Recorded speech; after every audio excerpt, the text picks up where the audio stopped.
বাড়িতে তল্লাশি অভিযান, টাকার পাহাড় উদ্ধার। অন্যদিকে গতকাল গোপীবল্লভপুরে শেখ জাহিলের বাড়ি থেকে উদ্ধার হয়েছে টাকা। ঠিক কি এমনটা তুমি জানাচ্ছিলে অর্ণব? একবারে দেখো, এই যে ৭৬ লক্ষ টাকা উদ্ধার হয়েছে, সেই ৭৬ লক্ষ টাকা সম্পর্কে কিন্তু কোন রকমের হিসেব দিতে পারেনি অভিযুক্তরা। এবং গতকাল সৌরভ রায়ের বাড়িতে যখন তল্লাশি অভিযান চলে, যে ৬৪ লক্ষ টাকা উদ্ধার হয়েছে, সেটা কিন্তু ইডি তদন্তকারী আধিকারিকরা মনে করছে যে এই ক্যাশটা কিন্তু তারা লুকিয়ে রেখেছিল বা ব্যবসায়িক ক্ষেত্রে কোন রকম অবৈধ ট্রানজাকশন হয়েছিল, তার কারণে এই ক্যাশের কোনো হিসেব তারা দিতে পারেনি। তো সেক্ষেত্রে সৌরভ রায়, তাকে কিন্তু খুব শীঘ্রই ইডির যে জোন 1 এর অফিস রয়েছে সিজিও কমপ্লেক্সে, সেখানে কিন্তু তলব করা হবে। এছাড়াও প্রায় 12 থেকে 14 জন বালি ব্যবসায়ী, আরো তাদের নাম কিন্তু উঠে এসেছে। এবং তার পাশাপাশি কিন্তু ঝাড়গ্রামের ক্ষেত্রে যদি দেখা যায়, 3-4 জনের এমন নাম উঠে এসেছে যারা কিন্তু বিভিন্ন ক্ষেত্রে জাহিদুলের মতনই কিন্তু সিভিক পুলিশ বা অন্যান্য ক্ষেত্রে কর্মরত, তাদের নামও কিন্তু উঠে এসেছে। এবং সেই জায়গা থেকে পরবর্তী ক্ষেত্রে এদেরকেও কিন্তু তদন্তের আওতায় আনা হতে পারে, এমনটাই কিন্তু খবর ইডি সূত্রে।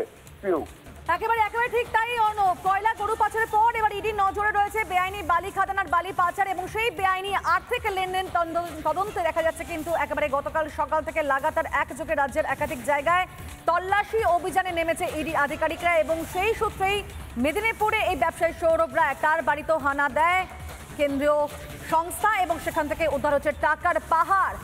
যেমনটাই আপনাদেরকে জানাচ্ছিলাম যে যেভাবে সৌরভ রায়, তার বাড়ি থেকেও কিন্তু টাকার পাহাড় উদ্ধার হয়েছে। অন্যদিকে এই গোপীবল্লভপুরে শেখ জাহিলের বাড়ি থেকেও টাকার পাহাড় উদ্ধার হয়েছে। ইডির তল্লাশিতে এই সৌরভ রায়ের বাড়ি থেকে উদ্ধার ৬৪ লক্ষ টাকা। এবং সবচেয়ে বড় কথা, এরা প্রত্যেকে কিন্তু তৃণমূলের সঙ্গে জড়িত, যাদের নাম এখনো পর্যন্ত উঠে আসছে। ইনি শুভেন্দু অধিকারী কি জানিয়েছেন একবার শোনাবো আপনাদেরকে।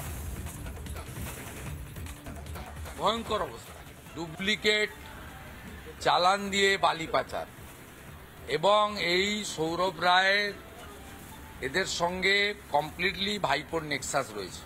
এ বড় স্ক্যাম। এবং সরকারের কাছে 20 টাকা রেভিনিউ আসছে, 80 টাকা রেভিনিউ এদের মাধ্যমে এরা সহ পুলিশ সহ ভাইপোর কাছে চলে যাচ্ছে। এবং পশ্চিম মেদিনীপুর ঝাড়গ্রামের এসপিরা এই সৌরভের নেক্সাসের সঙ্গে ডাইরেক্টলি ইনভলভ।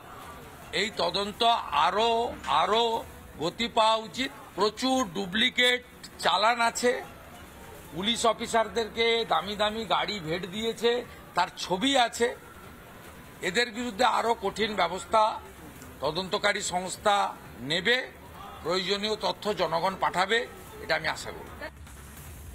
আইনজীবী তথা বিজেপি নেতা কৌস্তব বাগচি মুহূর্তে আমাদের সঙ্গে রয়েছেন টেলিফোন লাইনে। আপনাকে স্বাগত রিপাবলিক বাংলা। কয়লা গরু পাচারের পর দেখা যাচ্ছে এবার ইডির নজরে বেআইনি বালি খাদান আর বালি পাচার, এবং সেখানে যারা এখনো পর্যন্ত ইডি আধিকারিকদের জালে, তারা কিন্তু প্রত্যেকে তৃণমূলের সঙ্গে জড়িত। মানে একটা ব্যাপার একেবারে পরিষ্কার, তৃণমূলের নাম লেখালেই সেখানে এভাবে কোটি কোটি টাকা ইনকাম করা যায়, আর দুর্নীতির সঙ্গে জড়িয়েও যান তারা। শুধু দুর্নীতির সাথে জড়িয়ে যাওয়া বা ইনকাম করা না, সাথে সাথে হচ্ছে কি পুলিশ এই সমস্ত দুর্নীতিগ্রস্তদের আবার প্রোটেকশনও দেয়।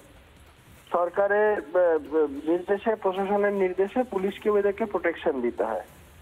দেখো, এখন এই জন্যই তো দিনের পর দিন এই প্রশাসনিক মদতে এই জিনিস কার্যকলাপগুলো চালাচ্ছে বলে, পুলিশ এদের থেকে টাকা পয়সা নিচ্ছে বলে অনুব্রত মণ্ডলের মতন লোকেরা পুলিশকে যা খুশি তাই বলতে পারে, এবং পুলিশের কিছু বলার সাহস থাকে না।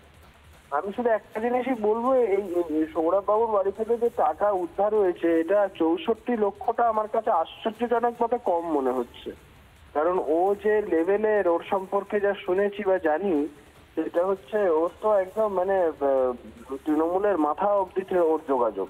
তো সেই ক্ষেত্রে ৬৪ লক্ষটা নিতান্তই কম মনে হচ্ছে। আমার মনে হয় এর সাথে আরো কার যোগাযোগ আছে। এখন এটাও হতে পারে ওই পার্থ চট্টোপাধ্যায় ঘটনা দেখার পর থেকে সবাইকে নির্দেশ দিয়ে দেওয়া হয়েছে দলের তরফ থেকে, প্রশাসনের বাড়িতে বেশি টাকা পয়সা রাখা যাবে না, একটা লিমিটের মধ্যে রাখতে হবে। তো হয়তো সেই জন্য এদিক ওদিক সাইফন করেছে। তবে এর একটা তদন্ত হওয়া উচিত, কারণ আমি বলছি এর যা যোগাযোগ বা এর যা প্রভাব, এটা দেখে একটা জিনিস সেরকমই প্রিজিউম করা যায় যে যোগাযোগ একদম মাথা অবধি। মমতা বন্দ্যোপাধ্যায়, অভিষেক বন্দ্যোপাধ্যায় পর্যন্ত এর যোগাযোগ যে থাকবে না, এটা অলস করে বলা যায় না। আমার ধারণা এর যোগাযোগ একদম উপর অব্দি আছে, এবং এর যা প্রভাব প্রতিপত্তি প্রশাসনিক লেভেলে, এবং আমি বহু ক্ষেত্রে জানি তৃণমূলের বহু নেতাদের সাথে এর যা সখ্যতা, তো সেই ক্ষেত্রে এর থেকে তদন্ত হওয়া উচিত, অবশ্যই তদন্ত হওয়া উচিত।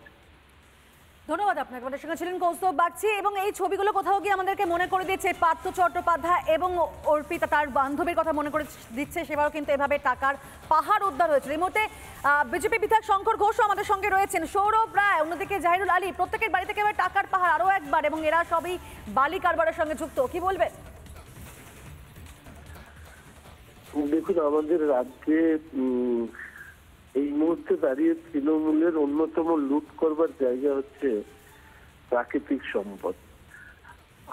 আমি ব্যক্তিগতভাবে উত্তরবঙ্গের ছেলে হিসেবে জানি যে উত্তরবঙ্গের এই বালি পাচার, অবৈধ বালি খাদান, কাঁসার ইত্যাদি, এবং স্বাভাবিকভাবে দক্ষিণবঙ্গেও এই ধরনের ঘটনা ঘটেছে। প্রথম কথা হচ্ছে যে ইডি, সিবিআই ইত্যাদি তদন্ত হচ্ছে, এটা ভালো কথা, এবং এই ধরনের অনেকে ধরা পড়ছে, টাকা উদ্ধার হচ্ছে, তৃণমূলের সাথে যোগাযোগ বেরোচ্ছে, সবই ঠিক আছে। কিন্তু সব থেকে বড় কথা, এদের মাথা কে, কাদের সাহসে এরা এই কাজ করছে, এটা মনে হয় সামনে আসা খুব প্রয়োজন। না হলে এই ধরনের লোকদেরকে ধরে এই সমস্যারও সমাধান হবে না, আর যারা এই ঘটনাগুলো ঘটাচ্ছে মূল কেন্দ্রে থেকে তারা আড়ালে থেকে যাচ্ছে, যেটা কিন্তু জনগণের কাছে এই তদন্তগুলোর প্রতি যে আস্থা, সেই আস্থা ফেরানোর ক্ষেত্রে আমার মনে হয় অনেক বেশি কার্যকরী হতে পারে। বেশ, ধন্যবাদ আপনাকে। আমাদের সঙ্গে ছিলেন বিজেপি বিধায়ক শঙ্কর ঘোষ। মানে মূল মাথার খোঁজ এই মুহূর্তে কিন্তু পাওয়াটা অত্যন্ত দরকার, তাহলে এই পুরো বিষয়টা আরো বেশি পরিষ্কার হয়ে যাবে। আপনাদেরকে জাহিরুল আলী লাগাতার ছবি দেখাচ্ছি, তার বাড়িতে যাওয়ার সময় কিন্তু দেখুন সে বিলাসবহুল বাড়ি, একেবারে সুবর্ণরেখা নদীর পাড়ে।